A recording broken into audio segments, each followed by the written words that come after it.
What is it now?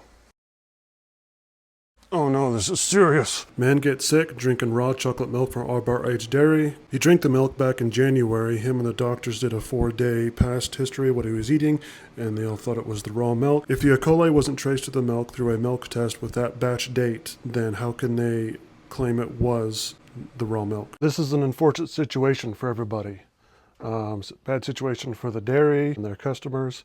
Bad situation for Jones's son. E. coli in the rumen of the cow adapts to the more acidic environment of a grain-fed cow. Cows that are fed exclusively forages like hay and grass like we do here at Raw Life Farms, that pH is higher. And I know this because I'm a YouTube certified genius. I did some researching and I learned some things. I found this article on a place called Science Direct. I know it's pretty sciencey because when I started reading it, my eyes started to roll back my head and I'm trying to go to sleep. The story behind this is that people were eating hamburger and getting infected with E. coli, getting sick, and having a bad time. It turns out in the slaughter process, any fecal matter that was on the hide found its way into the meat, and that's what was getting people sick. So the producers said to themselves, oh no, what do? So they decided to hire some people in lab coats to figure out how to stop getting people sick. Here's what they kind of figured out. Cows have one stomach with 4 chambers. They're called ruminants. Man is a monogastric creature. We have one stomach. The pH of a cow is much higher than that of a monogastric animal like us as being a human. Our pH is down around 2, and cattle pH kind of wants to stay around 7 or 6. You see at the bottom there, it kind of gives it away. Grain makes acid-resistant E. coli. Hay makes acid-sensitive E. coli, and that's going to be really important later on. So here it says here the pH of the rumen fluid is normally between 6 to 7 for animals on a diet of roughage and 5.5 to 6 for healthy animals on a high-grain diet. They're still healthy, but the pH of their rumen is much lower. If you don't know about pH, the higher the number for pH, the more alkaline it is. The lower the pH, the more acidic it is.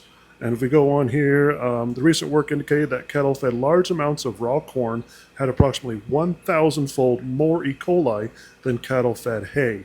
Now that's important that not only is this E. coli going to be more resistant to more acidic environments, but there's also going to be a much more higher population of E. coli in cattle-fed grain. Now, part of this is that when grain-fed cattle were switched to hay for only 5 days, E. coli numbers also decreased 1,000-fold, and acid-resistant E. coli was less than 10 viable cells per gram. I don't know what that means, but it sounds good, I guess.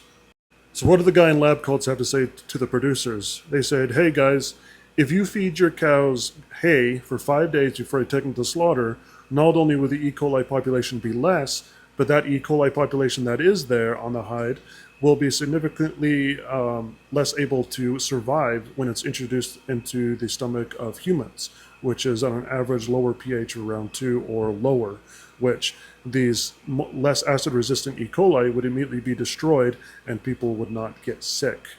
That is what this study has found. Stop stepping on them. Why are you being a weirdo, huh? People need to make the decisions about their health and what they consume with as much information possible. And you know, I'm a raw milk farmer. I do have a bias, but I do believe in being honest. Because we want to help educate and we want to help minimize any risk that may be associated with any products that we produce here. We want our consumers and anybody that chooses to purchase raw milk or any other products from our farm or from other farms to have the information that they need to make the best decision for themselves and for their family. If there's any more information you guys would like from us, please let us know. We want to make these videos and we want to educate people more about where their food comes from, the differences between 100% grass-fed and grain-fed, the differences between poultry raised in barns or out on pasture, corn and soy-free, what that may have as an effect on the meat. Let us know kind of some things that you'd want to know, and we'd be happy to make that video for you. I am not a doctor, I am not a scientist, I am a farmer. I'm trying to sell a product, and I'm trying to educate people about that product. Please don't take any information or advice I have to give in any of these videos as personal health information for you. Please get that from your doctor or your family member or anyone else that would be liable for your health, but not me. I produce a high quality product as much as I can and to educate people about that product. Okay, bye.